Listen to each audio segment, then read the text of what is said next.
for coming back in for another episode of Two Fat Drunks. I'm JV. I'm Warpig. I'm Casey. I'm Josh. On this episode, we're going to talk about what many people still consider to be the scariest movie ever made, William Friedkin's The Exorcist. Coming up! Yeah!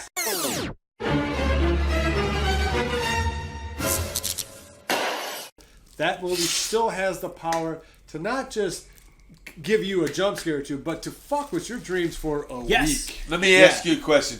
Will you watch it at night by yourself? I would.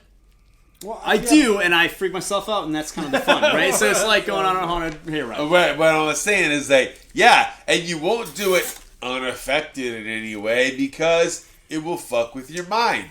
And it's probably...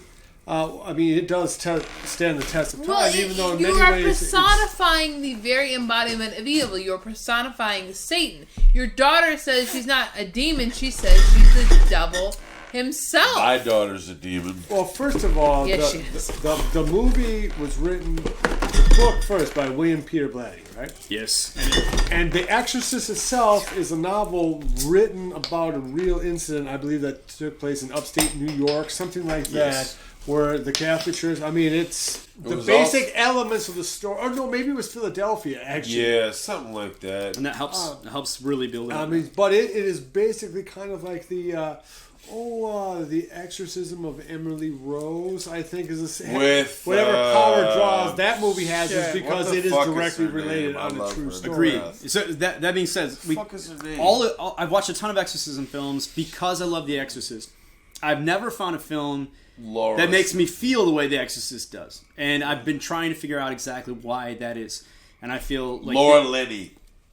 It feels so based in reality. The Exorcist is so much reality that the supernatural does affect you. When you come into a supernatural film, it's not the same. You're already given into another world. But there's something about it. You're pre-programmed. Yeah, It makes you think about your life. Part of it, look, the music, the cast, the story, the profaneness, the makeup, and the cast makes it real. The direction by Billy Friedkin, feel real.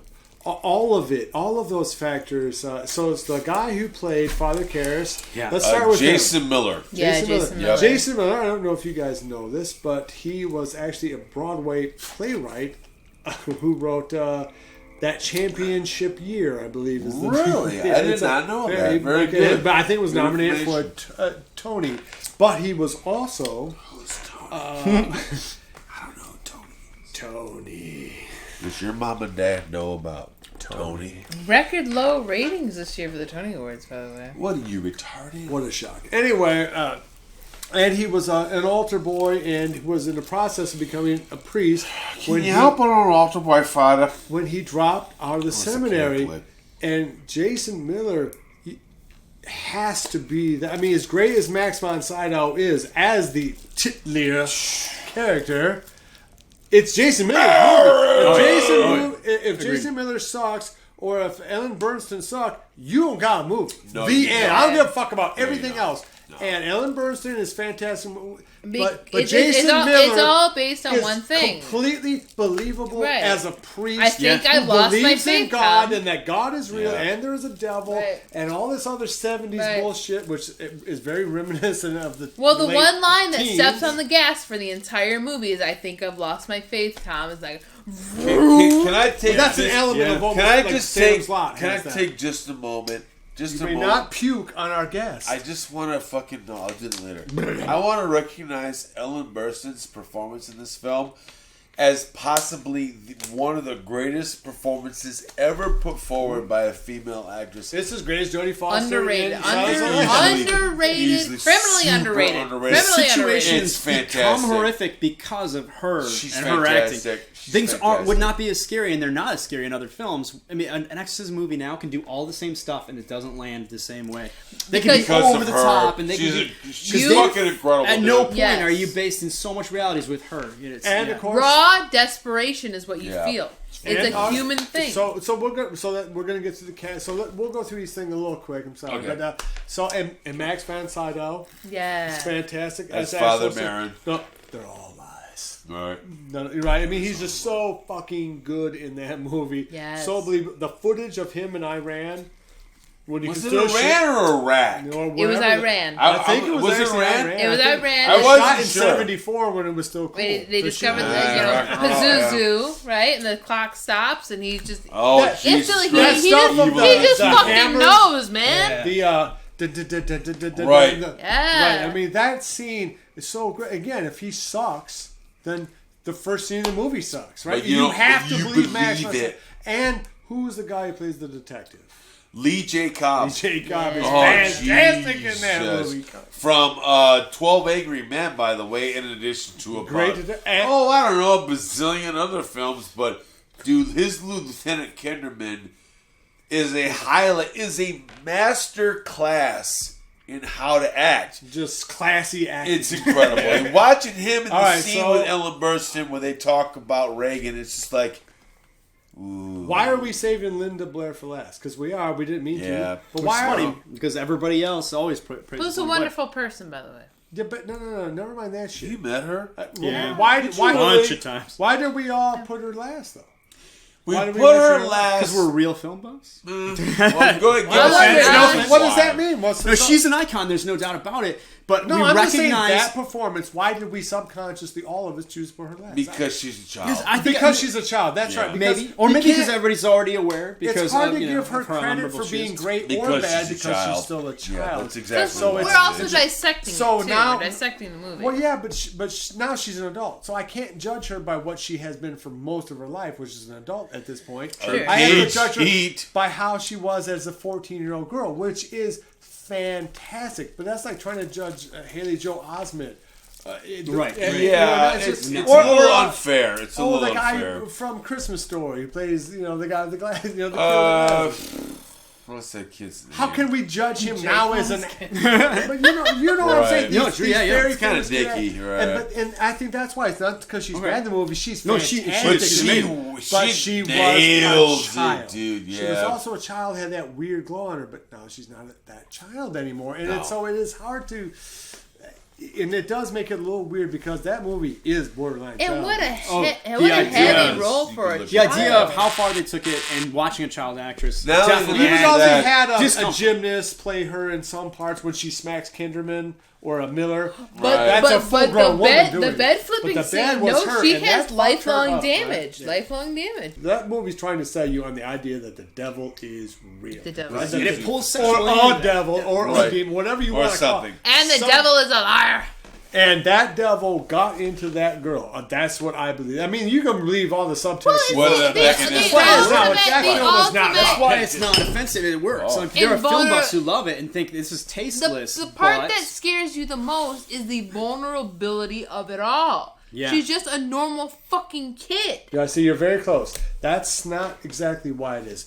Horror movies have really great horror movies have this one thing where the people cannot escape from the situation they are in, no matter how smart or strong they are. Like in Jaws, that shark is going to murder. That's why it works. Right? Well, Aliens, they are fucked because by the time they find out what's going on, they're already all right. Your assertion, and The Exorcist is the ultimate. The Thing is another. This is the ultimate expression of that because it is your child, right? And you cannot run. Child, which is why Ellen Burstyn is so powerful in that film is because I cannot run from my fucked up child and my fucked up child can't run. The weight and how it takes her. She doesn't love her all the way through. It's taking a toll on her. Story of loyalty and love and motherhood and good versus evil, and that is why it is the ultimate horror film. Is because you cannot run from it. Jason, you can't run from him because he'll just kill you dead. Okay, well, then that's the inevitable meteorite strikes your part of the planet. It ends at some point. This point. is different. This is maybe I can win. I'm so desperate, I'm going to go to the Catholic church. She sits in the 70s? When she sits in a room... She sits in a room full of neurologists and asks her, do you have any religious convictions? When scientists ask her if she has religious convictions, they're like, well, maybe you want to go see a priest. Dude, stop the press. I beg your pardon. And that's mostly in the uncut version. You have to see the uncut version. Yes, yeah. Or else you are not going to get the fucking full effect. I don't know. Yeah, but that I'm not saying scene it's is not in the effective. uncut version. Is it? Or the That's in scene the where movie. she stops because they ask her first, do you have any drugs Well, in the there's house? also the X-ray scene where the blood is spurting out of her. Yeah. Dick Right. Smith always said that, and Dick Smith was the makeup artist. We'll get into the makeup in a second. Yeah. The realism of that film, the bum bum bum bum bum, when that X-ray machine is pumping out those X-rays, when she gets spits stitched at him, with fucking bastard. The spinal taps. So So that movie that's stays very raw. hardcore all the way through. So what I've always been told is the thin lines between sci-fi and horror, and a lot of horror fans will not agree with me on this, and that's fine. Is that in horror it does not get better for the main character, ever. It just doesn't. It can or can't. I mean, I don't think that's a part of horror. Horror is meant to scare you. Look, I don't care if McCready survives the end of the thing or not. Right. Yeah. I don't care. I don't care if Linda Blair survives the end of The Exorcist or not. It was still a scary ass movie. I don't. Right. The hero can win in a horror movie, like Salem's Lot, The Shining. Yeah, those are two very scary movies where the good guy does win, or at least some of them. So all I know is do what you want to the girl, but leave me alone. Throw you down and run away fast. After she's vomited and she washed her clothes and they're down in the basement talking, and she asks Jason Miller, the priest, his opinion. And he gives her some fucking psychobabble bullshit. Right. She stops frankly, the press. The church won't take, And she goes, you tell me right now that the exorcism will not help my daughter. Right, that thing is not my daughter. You show me Reagan, same face, same voice, and I would know that that's not my daughter. To watch her lose control in that scene. You tell me that! And just fucking... the next scene is what? Him doing the beginning of an exorcism. That's fucking amazing, dude. The Exorcist wins. Is it the scariest film ever made, Josh? For me personally, yeah, it is. That's the one film that would scare you more. Especially over time, too. It's made me so uncomfortable that there's that allure. I mean, right now, as a grown-ass man. Yeah, I think so. I think it's stuck with me that long. Yeah, no, that's legit. Pig? It's in the top 5. But not your. I'm saying number 1, Holmes. No, it's not number 1. It's not. Well, what's your number 1? I can't give it to you right now. All right, so Casey. No, not in terms of scariest. No, but it is my favorite film of all time. But what would be scary? It's actually a documentary. Oh, what? It's the one done by the same guy who did The Shining Code or Room 187 237, something like that. It is about sleep paralysis, and I couldn't even get through it. And it's called The Nightmare. It's on Netflix right now. The Nightmare, we could not even get through it. I said, turn this shit off. Because I've had sleep paralysis before, and I was going to compare notes, right? The kids suffer from that pretty bad, yeah.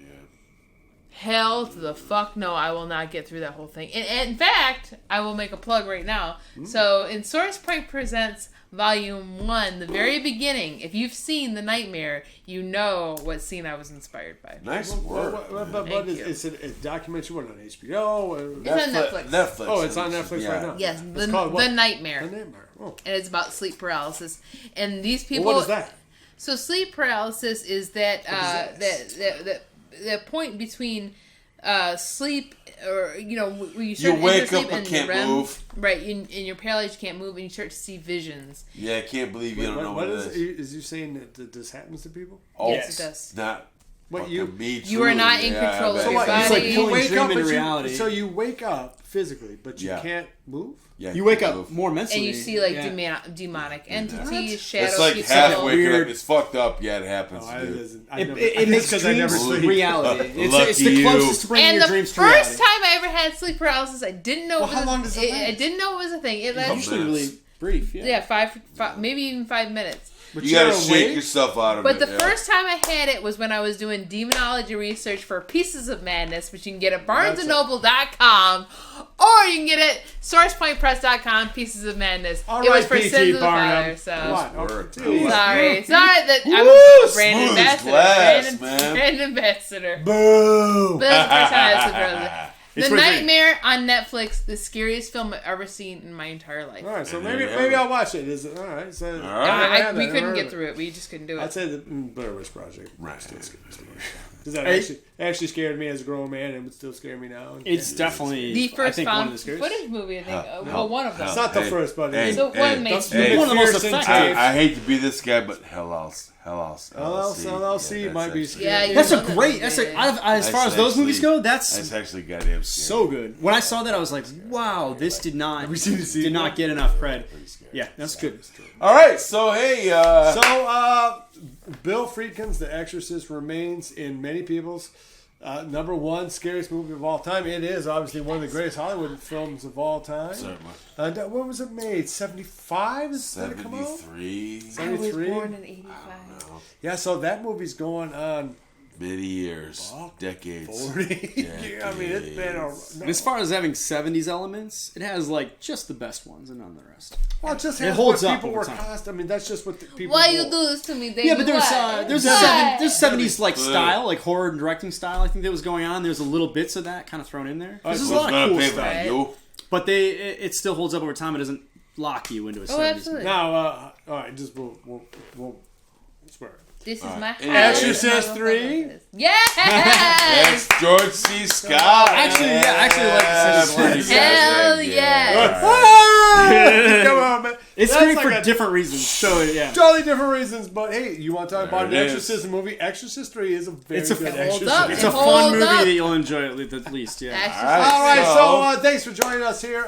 We're going to try to continue on coming out with stuff. We're going to be buried trying to make this new movie. If you have an interest in helping out with the movie, either dough if you want to be here, or whatever you can do for us, go ahead and comment below, and whatever, we'll try to get back to you. I don't even know if it's going to be a ghost movie or a vampire movie yet. We have to spin that wheel, and it's tricky. And love each other, like, subscribe, share, and that was the greatest popsicle I ever ate. How did you get through so fast? Holy. I'm going to tell you a story. Got the two fat ones like,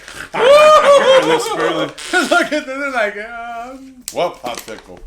I'm a former food addict. I ate my stick. Be sure to visit evilgeniusentertainment.com for exclusive content, swag, casting call news, and much, much more.